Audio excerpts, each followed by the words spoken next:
예수님께서 십자가에 못 박혀 죽으신 것은 인류 가운데 많은 사람들이 알고 있는 역사적인 사실입니다. 주님의 생애, 주님의 사역의 핵심이 바로 이 십자가라고 말해도 좋을 것입니다. 신앙에 관심을 가진 사람은 누구든지 십자가를 묵상하고 깊이 이해해야만 하는 그런 사건입니다. 왜냐하면 성도의 모든 것이 주님의 십자가 위에 기초되어져 있기 때문에 그렇습니다. 우리가 다 아시는 것처럼 우리 주님께서는 고난주간인 이 주간 금요일 오전 9시에 십자가에 달리셔서 오후 3시 운명하셨습니다. 6시간 동안 십자가에 달리셨습니다. 예수님의 33년의 생애를 날짜로 따져본다면 12,045일입니다. 시간으로 따지면 28만 9,080시간입니다. 그 가운데 6시간, 아주 짧은 시간에 불과합니다. 그러나 이 6시간에 해당하는 십자가를 빼놓고는 예수님에 대해 바른 설명을 하기란 전혀 불가능한 일입니다. 사실 주님은 십자가를 지시기 위해서 이 땅에 찾아오신 분입니다. 주님께서 상황에 밀려서 어쩔 수 없이 어쩌다가 십자가에 죽으신 것이 아니고 우리 주님은 자발적으로 십자가의 길을 걸어가셨습니다. 예수님을 잡으러 왔던 무리들을 보고 베드로가 분개해서 검을 뽑아 말고의 귀를 쳤습니다. 그때 주님께서 그 귀를 붙여주시면서 아버지 주신 잔을 어찌 내가 마시지 않겠는가? 이 잔은 하나님 아버지께서 준비해 놓으신 잔이기에 내가 마땅히 이 길을 순종으로 걸어가리라. 그렇게 말씀하시고 스스로 잡혀 주님께서 십자가에 달리신 것입니다. 우리 주님은 이 땅에 계실 동안에 그 생애 속에 수없이 많은 말씀을 하셨습니다. 그런데 십자가 위에서 7가지 말씀 하신 그 말씀은 그 의미가 무엇보다도 크다 생각이 됩니다.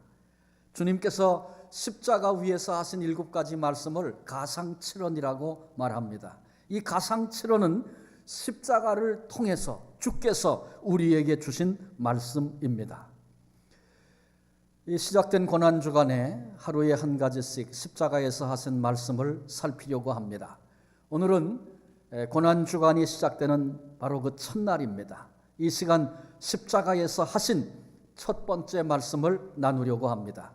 아버지, 저들을 사하여 주옵소서. 자기들이 하는 것을 알지 못함이니이다. 먼저 주님이 하신 이 첫 번째 말씀이 십자가상에서의 이 첫 음성이 하나님께 드리는 기도였다는 사실을 주목해 보려고 합니다.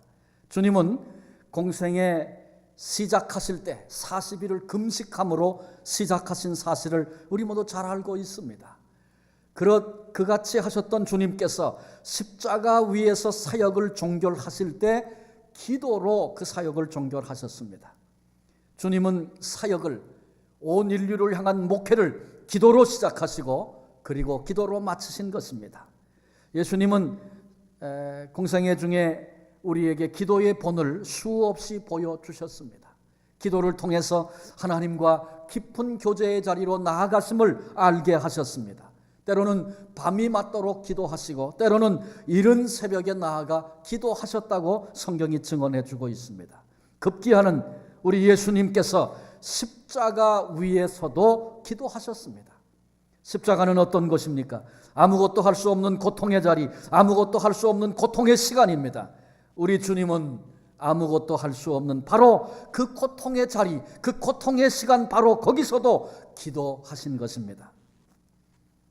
주님은 이 땅에 계실 때에 사역을 하시면서 손을 내밀어 사랑을 베푸셨습니다. 아이들을 품에 안아주시고 손을 얹고 기도해 주시고 병든 자 그 손으로 일으키시고 고통하는 자 그 손으로 어루만져 주셨습니다. 주님의 발은 신음하고 고통하고 아파하고 절망하는 인생들을 찾아가시는 긍휼의 발걸음이셨습니다.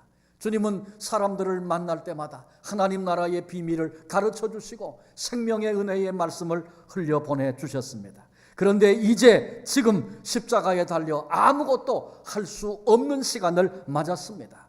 더 이상 사랑의 손을 내밀 수 없습니다. 더 이상 궁율의 발걸음을 옮기실 수 없습니다. 그 양손과 발에 못이 박혀 십자가에 지금 달려 있기 때문에 그렇습니다.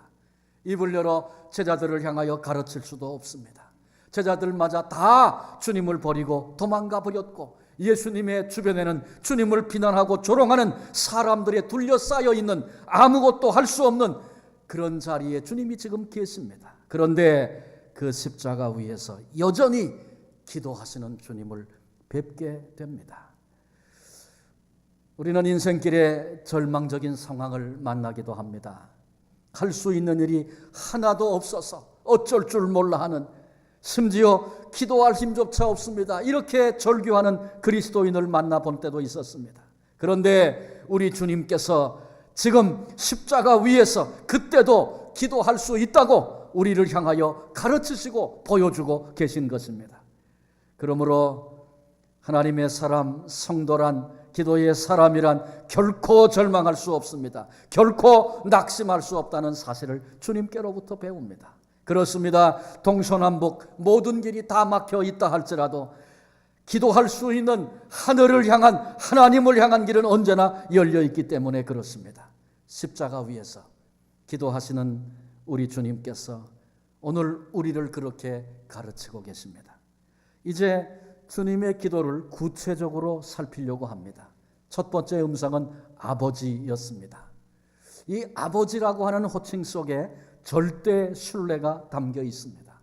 감당하기 어려운 영육간의 고통을 지금 십자가 위에서 주님께서 겪고 계십니다. 십자가란 오늘날 목걸이도 하고 귀걸이도 하고 장식품으로 사용하지만 십자가는 그렇게 아름다운 것이 아니었습니다. 십자가는 무시무시한 죄인을, 가장 흉악한 죄인을 잡아 죽이는 사형틀이었습니다. 로마 사람들이 이 십자가라고 하는 사형 방법을 사용했는데 로마 사람들은 그렇게 말합니다. 적어도 로마 시민권자라면 어떤 죄를 져도 십자가에 못 박아 처형해서는 안 된다. 그렇게 말할 정도로 십자가의 고통은 힘들고 어려운 처형 방식이었습니다. 그런데 예수님은 우리 모두가 알고 있는 것처럼 죄 없으신 의로운 분이십니다. 거룩하신 분이 육신을 입으셨고 죄와 상관없이 그렇게 사신 분이 우리 주님이셨습니다. 심지어 빌라도도 예수님의 죄를 찾지 못했습니다. 그런데 그 주님께서 죄인들의 틈에 양쪽에 강도들이 달린 그 사이에 죄인의 이름으로 십자가에 지금 달려 있습니다. 고통이 아닐 수 없습니다. 창조주 하나님이, 심판주 하나님이 사람의 손에 죽임을 당합니다. 있을 수 없는 일이 지금 벌어지고 있습니다. 그런데 이 일을 계획하신 분이 바로 여호와 하나님이라는 사실을 아십니까? 아까 베드로가 말고의 길을 뵀을 때 주님이 하신 말씀 가운데 아버지께서 준비하신, 아버지가 주신 잔을 내가 얻지 마시지 않겠는가, 그런 말씀 드렸죠. 이 잔을 준비하고 계획하신 분이 누구시라고요? 여호와 하나님, 하나님 아버지시라고 주님이 친히 증언해 주셨습니다. 하나님이 예수님을 이 땅에 인간의 몸을 입게 하셨을 뿐만 아니라 사람들에게 실어 버림받고 수치와 괴로움을 겪고 죄인의 억울한 이름으로 십자가에 달려 고통당하게 하신 그 일을 하나님 아버지가 친히 준비하셨다는 것입니다. 하나님, 그럴 수가 있습니까? 나를 어떻게 이런 자리까지 나를 던지십니까? 주님은 그렇게 항변하지 않으셨습니다. 오히려 그 고통의 시간에 아버지, 이렇게 하나님을 부르면서 여전히 절대 신뢰를 보내고 있습니다. 여러분, 우리는 어떻습니까?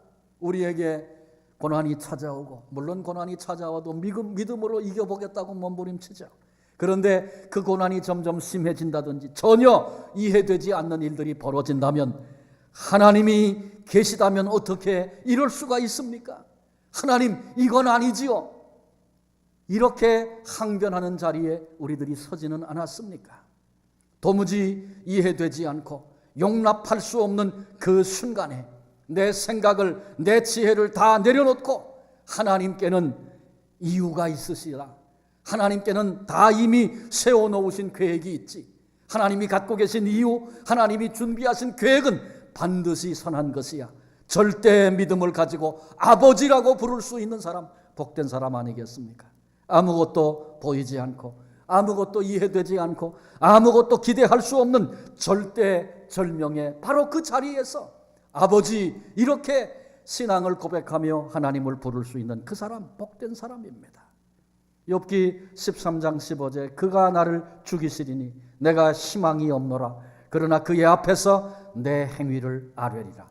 이 말씀을 의역한다면 그가 나를 죽일지라도 나는 그를 의뢰하리라. 이런 말씀입니다. 이 같은 하나님을 향한 절대 믿음을 가지고 아버지라고 고백하고 계신 우리 주님을 뵙습니다. 오늘 우리가 배워야 하고 우리도 오늘 이 땅에서 살아가면서 고난의 순간에 기억하며 하나님을 향하여 여전히 아버지라 부를 수 있는 그런 사람 되어야 합니다. 그 사람이 우리 주님의 십자가의 사랑을 아는 자이기 때문에 그렇습니다. 주님께서 기도하신 두 번째 음성은 저들을 사하여 주옵소서. 용서를 구하시는 기도입니다.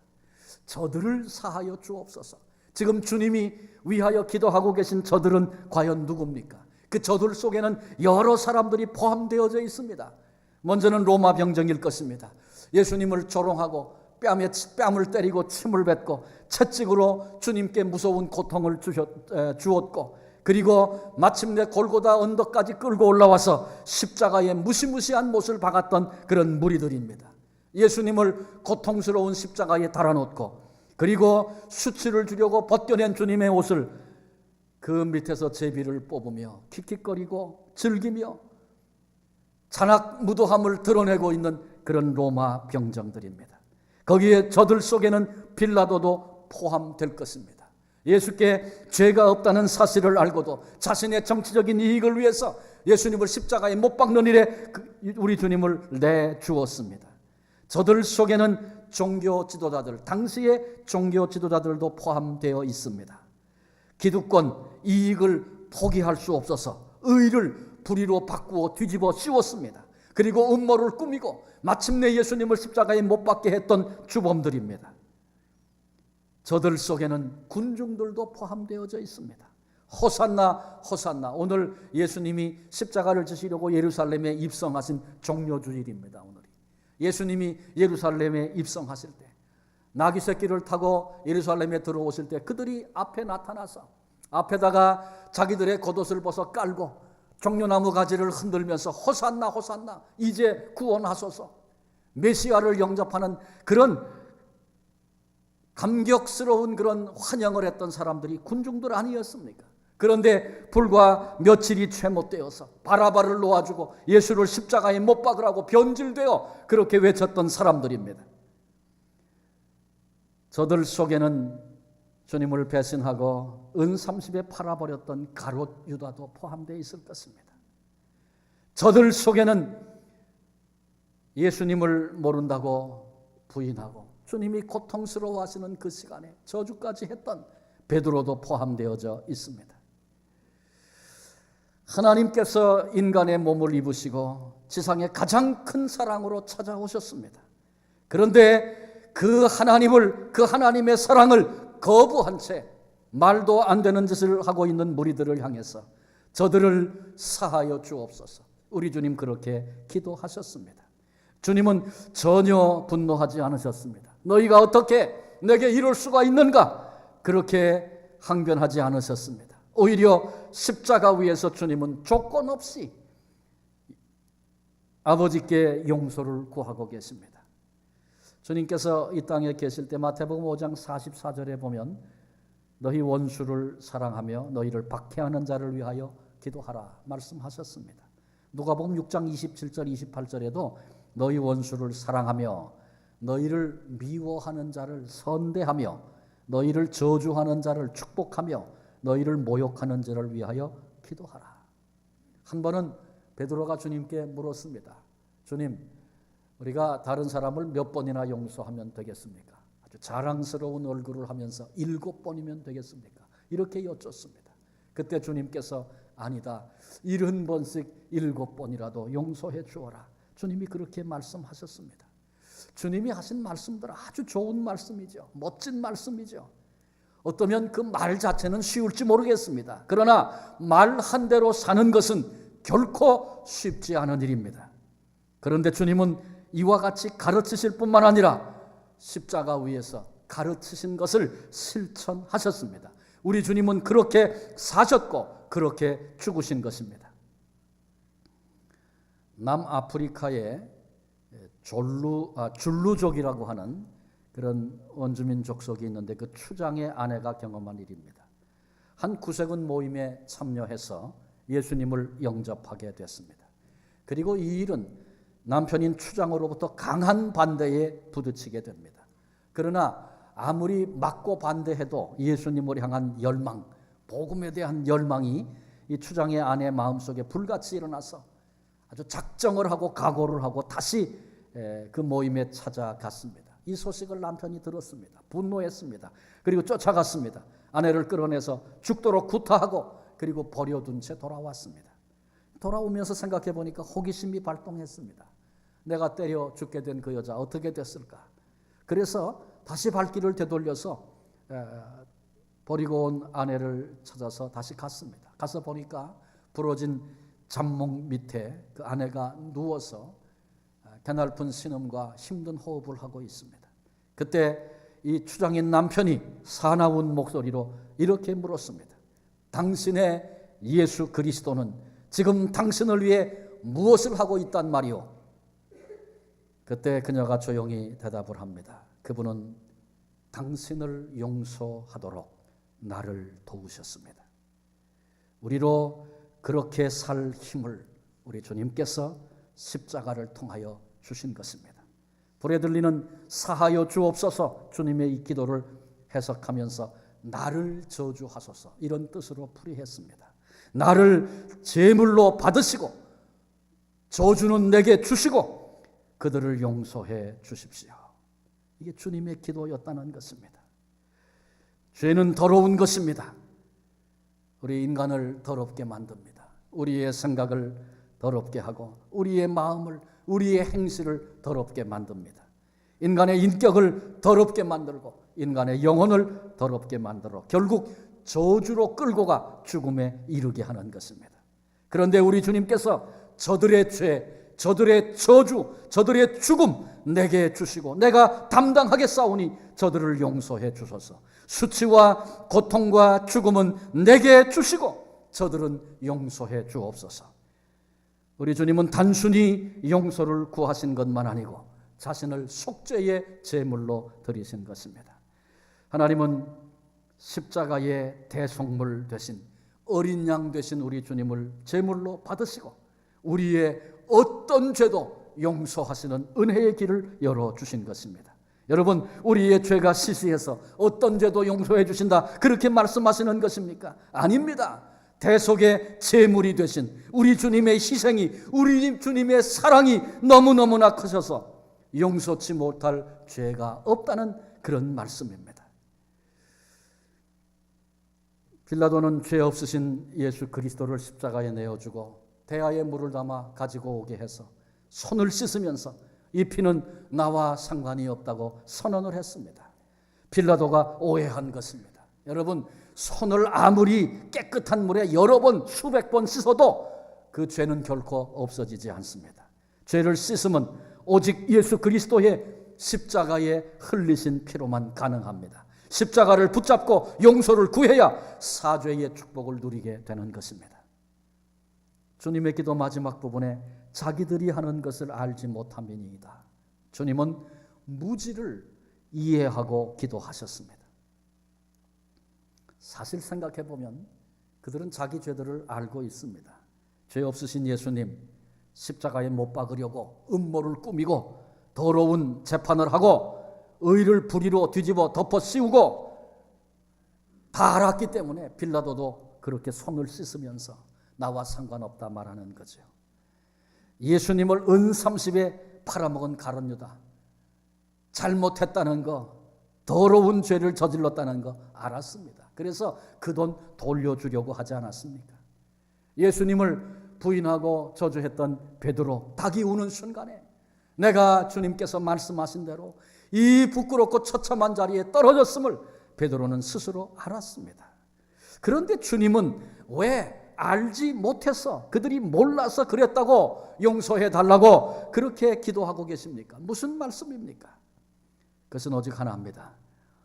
그들이 이같이 하여 못 박은 그 예수 그리스도, 그분이 정녕 누군지를 몰랐다는 것입니다. 창조주 하나님이 사람이 되셨습니다. 가장 큰 사랑을 베풀어 주셨습니다. 그런데 그 가장 큰 사랑을 알았다면 결코 십자가에 못 박을 수 없고 은 30에 팔아버릴 수 없고 배신할 수는 결코 없는 것입니다.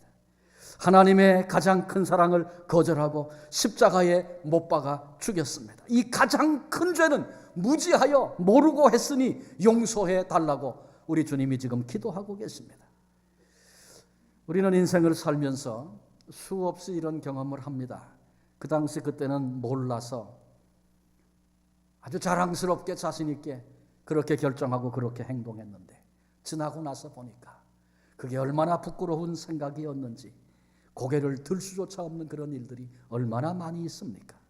어떻게 내가 그런 일을 그렇게 생각하고 결정할 수 있었을까?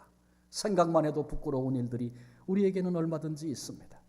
심지어 자식을 키우면서 몰라서 그것이 사랑이라고 여기면서 한 말과 행동이 우리 자식들에게 주었던 상처와 고통 얼마든지 많이 있습니다. 주님은 우리의 그 같은 무지를 이해하시면서 용서를 구하고 계십니다.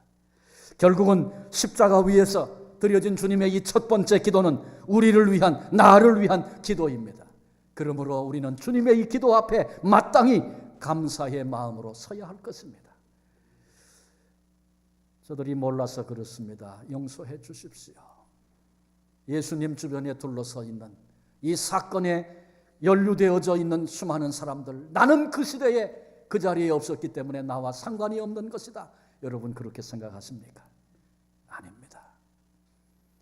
우리가 무지하여 저지른 죄악들이 예수님을 십자가에 이르도록 했다는 사실을 잊지 말아야 합니다. 무지해서 말도 안 되는 짓을 했던 그들, 아니 무지해서 말도 안 되는 짓을 하며 오늘을 살아가고 있는 우리들, 그런 나를 위해서 십자가에서 기도하신 주님, 그런 주님이 계셔서 오늘 우리가 여기 있는 것입니다. 어린 양 되신 예수님 십자가 위에서 아버지 저들을 사하여 주옵소서, 무슨 일을 하는지 알지 못함이니이다. 주님이 그같이 기도하셨습니다. 사도행전 3장 17절에 보면 형제들아 너희가 알지 못하여 그리하였으며 너희 관리들도 그리한 줄 아노라. 이 말씀은 지난주에 우리 3장 1절부터 10절까지 미문에 앉은 안진뱅이 일으켰던 사건 우리 같이 나눴죠. 그 후에 사람들이 베드로와 요한을 눈이 동그래져서 바라다 보면서 끌고 사람들 많은 곳에 데리고 가서 마침내 거기서 베드로가 그들을 향하여 설교할 때 했던 대목입니다.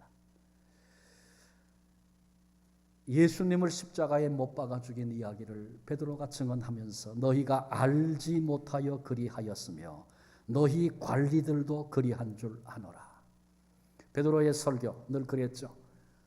우리가 십자가에 못 박아 죽인 그 예수가 하나님의 아들 메시아시다. 우리가 하나님의 아들을 십자가에 못 박아 죽였다. 베드로가 설교할 때 하루에 3,000명이 회개하고 돌아오는 놀라운 역사들, 수많은 사람들이 돌아올 수 있었습니다. 그 까닭이 무엇입니까? 베드로의 설교가 웅변적이었고 베드로의 설교가 너무나 감동적이어서 그래서 그날 그렇게 많은 사람이 돌아온 것입니까? 아니, 우리 주님께서 이미 십자가 위에서 아버지께 드린 기도, 알지 못해서 그리했습니다. 용서해 주옵소서. 우리 주님이 십자가 위에 드렸던 그 기도를 하나님이 받으시고 응답하신 결과입니다. 1차 세계대전 당시에 독일 군대가 벨기에 국민을 몹시 학대했다고 합니다. 벨기에 국민뿐이었겠습니까? 그 당시에 독일 나치에 의해서 고통을 당했던 수많은 사람들의 이야기를 우리는 듣고 기억합니다. 그런데 벨기에 사람들도 그들로부터 받았던 학대 때문에 이를 갈았습니다. 그래서 벨기에 국민들은 독일이 우리 원수다, 언제든지 이 원수를 갚겠다, 그렇게 다짐하고 생각했습니다. 그런데 이런 생각은 교회 안에도 여전히 있었습니다. 우리가 저 독일 놈들에게 기어이 복수를 하리라. 이게 벨기에 교인들마저 갖고 있었던 그런 생각이었습니다. 그런데 교회에서 신앙생활 하다 보면 주기도로 기도할 때가, 주님 가르치신 기도로 기도할 때가 종종 많이 있잖아요. 근데 기도할 때마다 걸리는 대목이 있어요. 그게 뭐예요? 우리가 우리에게 죄 지은 자를 사하여 준 것 같이 우리의 죄를 사하여 주옵시고. 독일 사람에게 반드시 기어이 복수를 하겠다고 다짐을 하고 이를 갈면서 주기도문을 드릴 때 처음엔 모르고 그냥 했어요. 그런데 이 대목을 기도할 때마다 찔림이 오고 마음에 부담이 되고 그렇게 기도하고 싶지 않고, 그래서 벨기에 교회가 결정을 했답니다. 이후로는 주기도를 드리지 않는다, 이렇게 결정을 했다는 것입니다. 그 결정 이후에 벨기에 교회 내에는 냉랭함이 돌기 시작했고 영적으로 침울하고 암담한 그런 시기를 그들에게 보내게 됐다는 것입니다.